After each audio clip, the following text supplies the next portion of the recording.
एंथिलमेंटिक्स drug. तो hello दोस्तों, कैसे हैं आप लोग। एक बार फिर से स्वागत है आप सभी लोगों का, आप सभी के अपने चैनल सपोर्टिंग आप फार्मेसी। दोस्तों, जैसा कि आप लोग जान रहे हैं, बी फार्मेसी 6 सेमेस्टर वालों का फार्माकोलॉजी थर्ड का यूनिट 3 चल रहा है। ठीक, तो यूनिट 3 में हम लोगों ने इसके पहले वाले लेक्चर में एंटी फंगल एजेंट और एंटी वायरल ड्रग बहुत ही आसान तरीके से हम लोगों ने पढ़ के कंप्लीट कर लिया है। क्या होता है एंटी फंगल एजेंट, क्या होते हैं फंगल इन्फेक्शन, कैसे कैसे होते हैं, कहाँ कहाँ ये सब रहते हैं, ये ग्रोथ कैसे करते हैं। फिर वायरल के बारे में टोटल हम लोगों ने पढ़ा है, वायरस क्या होता है, वायरस कैसे ग्रो करते हैं, वायरस कहाँ पे रहते हैं, वायरस कैसे कैसे ग्रोथ करते हैं, इसके बारे में टोटल हम लोगों ने पढ़ के कंप्लीट कर लिया है इसके पहले वाले लेक्चर में। आज के लेक्चर में हम लोग एंटी हेलमेंटिक ड्रग्स पढ़ेंगे। तो चलिए देखते हैं क्या होता है एंथिलमेंटिक्स ड्रग। ठीक, तो चलिए देखते हैं बिना देर किए हुए एंथिलमेंटिक्स ड्रग क्या होते हैं, इनके क्लासिफिकेशंस क्या क्या होते हैं, कौन कौन से ड्रग्स होते हैं, टोटल जानेंगे। तो चलिए स्टार्ट करते हैं बिना देर किए हुए। एंथिलमेंटिक्स, इसको कुछ लोग एंटी हेलमेंटिक्स भी कहते हैं, लेकिन यहाँ पे जो दिया गया है वो है एंथिलमेंटिक्स।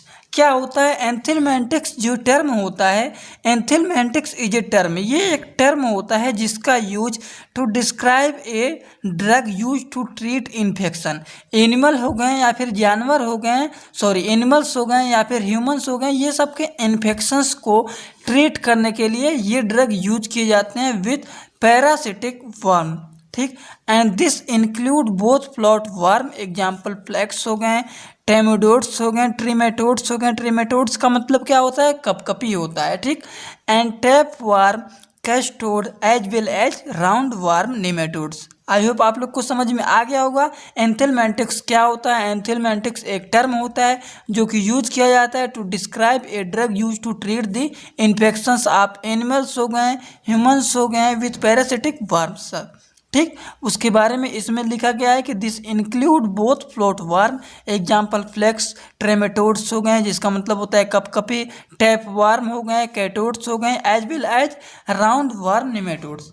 ठीक, ये तो हो गया एंथिलमेंटिक्स के बारे में, लेकिन इसको हम लोग थोड़ा सा तोड़ के जानते हैं कि HELMINTICS हेलमेंटिक्स का मतलब क्या होता है, या फिर हेलमेंथिसिस का मतलब क्या होता है, ये क्या होता है। ठीक, तो चलिए जानते हैं इसके बारे में थोड़ा सा। देखिए ये क्या होते हैं, ये वही होते हैं, helminthiasis are also known as worm infection. ये वर्म इन्फेक्शन ही होते हैं। इट इज ए माइक्रो, क्या होता है? It is micro parasitic disease. ये क्या होता है? माइक्रो पैरासिटिक डिजीज होते हैं। किनके होते हैं? ह्यूमन और अदर एनिमल के इन विच पैरासिटिक वार्म, जिसमें पैरासिटिक वार्म रहते हैं उनके ह्यूमन हो गए, एनिमल हो गए, उनके पैरासिटिक क्या होते हैं? एक डिजीज होते हैं। इसी को हम लोग इज आल्सो नोन एज हेलमेंथिसिस। ठीक, इसी को हेलमेंथिसिस भी कहते हैं, जो कि इन्फेक्ट करता है एनी पार्ट ऑफ बॉडी को, बॉडी के किसी पार्ट में इसका अफेक्ट हो सकता है। ठीक, they are several species of these parasitic. ठीक, यहाँ पे आप लोग को दिख रहा है ना जो बोल रहा हूँ, देखिए there are several species of these parasites and which are categorized broadly into roundworm, tapeworm and flux, and these parasites generally include होते हैं कहाँ पर? GIT में, गैस्ट्रोइंटेस्टाइनल ट्रैक में, होस्ट के गैस्ट्रोइंटेस्टाइनल ट्रैक में क्या होते हैं? इंक्लूड होते हैं। ठीक, इतना समझ में आ गया होगा हेलमेंथिसिस में। हेलमेंथिसिस के बारे में क्या होता है कि helminthiasis are also known as worm infection. ठीक, and it is a macro parasitic disease of human and other animal in which parasitic worm is also known as helminthiasis, and infect करता है बॉडी के किसी भी part में। And there are several species of this parasitic, जो कि generally categorize होता है broadly into round worm, tape worm and flukes. And ये हमारे बॉडी के गैस्ट्रोइंटेस्टाइनल के होस्ट में क्या होते हैं? इंक्लूड होते हैं। दीज पैरासाइट जनरली इंक्लूड होते हैं GIT में, होस्ट के GIT में। ठीक, इतना समझ में आ गया होगा। अगर इतना समझ में आ गया होगा तो बहुत ही अच्छी बात है, क्योंकि यही मेन पॉइंट है, एग्जामिनेशन में ज़्यादातर यही पूछ लेता है, what is anthelmintics and helminthiasis, क्या होते हैं। Write the classification of anti helminthics disease, क्या होता है ड्रग से? एंथेल्मेंटिक्स ड्रग के क्या क्या क्लासिफिकेशन होते हैं, ये जानना बहुत ही ज़रूरी है।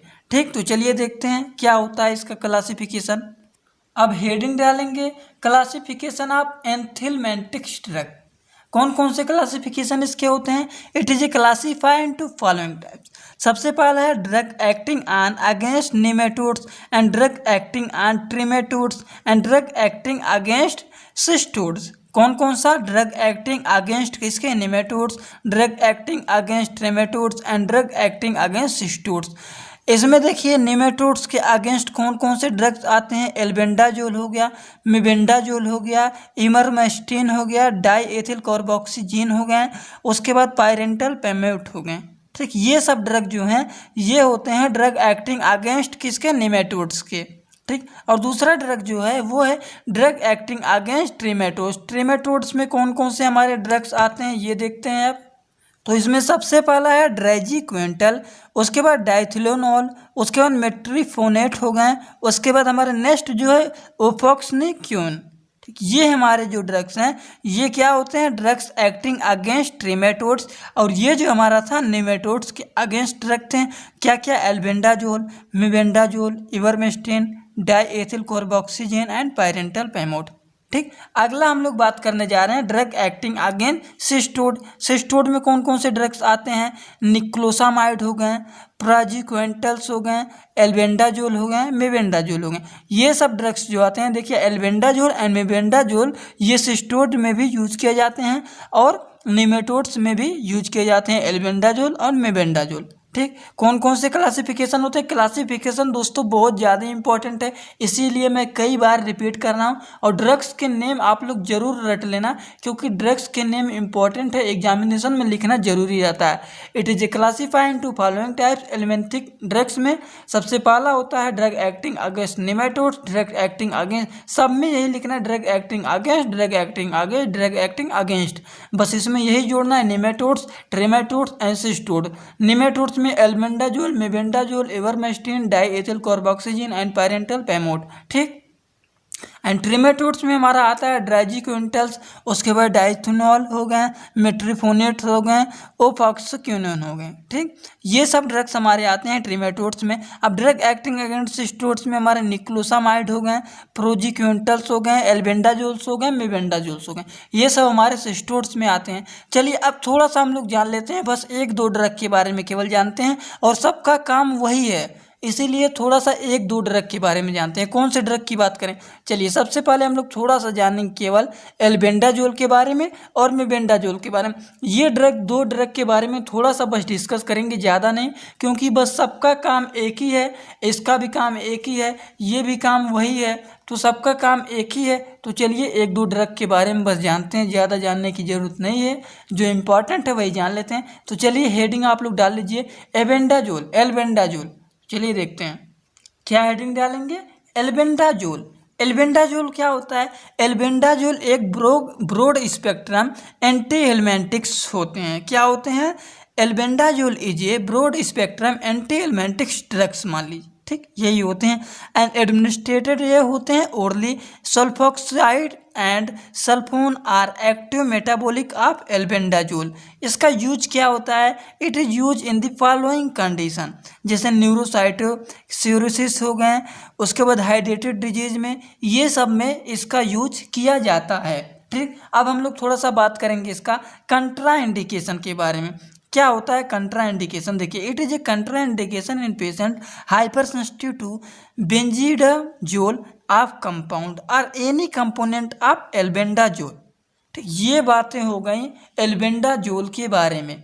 अब इसमें किसी को कोई भी कन्फ्यूजन नहीं होना चाहिए कि ये क्या होता है। सबसे पहली बात, एल्बेंडाजोल एक broad spectrum anti helminthics drugs होते हैं, एडमिनिस्ट्रेटेड ओरली होता है। Sulfoxide and sulfone are active metabolic of albendazole. Use होता है फॉलोइंग कंडीशन में, दो कंडीशन यहाँ पे दिए गए हैं। ठीक, कंट्रा इंडिकेशन के बारे में भी हम लोगों ने जान लिया। अब हम लोग चलिए दूसरा जान लेते हैं मेबेंडाजोल। हेडिंग डाल लीजिए आप लोग मेबेंडाजोल। चलिए मेबेंडाजोल क्या होता है? मेबेंडाजोल एक it is A high effective, ये जो होता है हाईली इफेक्टिव होता है। ठीक, ब्रॉड स्पेक्ट्रम एंटी एलिमेंटिक, ये जो होता है ये भी ब्रॉड स्पेक्ट्रम एंटी एल्मेंटिक्स होते हैं विच इज़ वेल टोलरेटेड, ये जो होते हैं जो कि क्या होते हैं, वेल टोलरेटेड होते हैं, and it is a highly effective against round worm and hook warm. Round worm and hook warm के लिए ये क्या होते हैं, अगेंस्ट उसके हाईली इफेक्टिव होते हैं। And mebendazole does not cast and side effect, ठीक, मेबेंडाजोल का कोई भी साइड इफेक्ट ज़्यादातर नहीं होते हैं, ठीक। अब देखिए आज के लेक्चर में हम लोगों ने एंथेलमेंटिक्स ड्रग टोटल कंप्लीट कर लिया है। क्या होते हैं, क्लासिफिकेशन इनके क्या होते हैं, एंथेलमेंटिक्स क्या होते हैं, हेलमेंथिसिस क्या होते हैं, एंथेलमेंटिक्स के क्लासिफिकेशन क्या क्या होते हैं, कौन कौन से क्लासिफिकेशन होते हैं, drug acting on nematodes, trematodes, cestodes, इसके बारे में बहुत सारे ड्रग्स के बारे में भी बता दिया। तो आज के लेक्चर में दोस्तों हम लोगों ने एंथेलमेंटिक्स भी टोटल कंप्लीट कर लिया है। अब तीसरे यूनिट में बस आप लोग का 2 चैप्टर बचा हुआ है, एक एंटी मलेरियल और एक ये 2 चैप्टर बचे हुए हैं। जो कि एंटी मलेरियल है ना, इसको हम सोच रहे हैं आप लोगों को एक बार तो मेडिसिनल केमिस्ट्री में बता ही दिया है, लेकिन एक बार सोच रहा हूँ आप लोग को ट्रिक से बताऊं, ट्रिक के हिसाब से बताऊं, जिससे आप लोग एक बार देख लें तो एग्जामिनेशन तक आप लोगों को वो ट्रिक याद रहे और आप लोग अच्छी तरीके से उसको लिख लें। तो इसका लेक्चर हो सकेगा एंटी मलेरियल का मैं बोर्ड पे लेके आऊँगा, वाइट बोर्ड पे आप लोगों को अच्छी तरीके से बताऊँगा, ठीक। तो चलिए दोस्तों, आज का वीडियो अच्छा लगा हो तो वीडियो को एक लाइक जरूर कर देना और अपने सभी दोस्तों को भी शेयर कर देना। तो चलिए, thanks for watching my video, like comment share and subscribe this channel.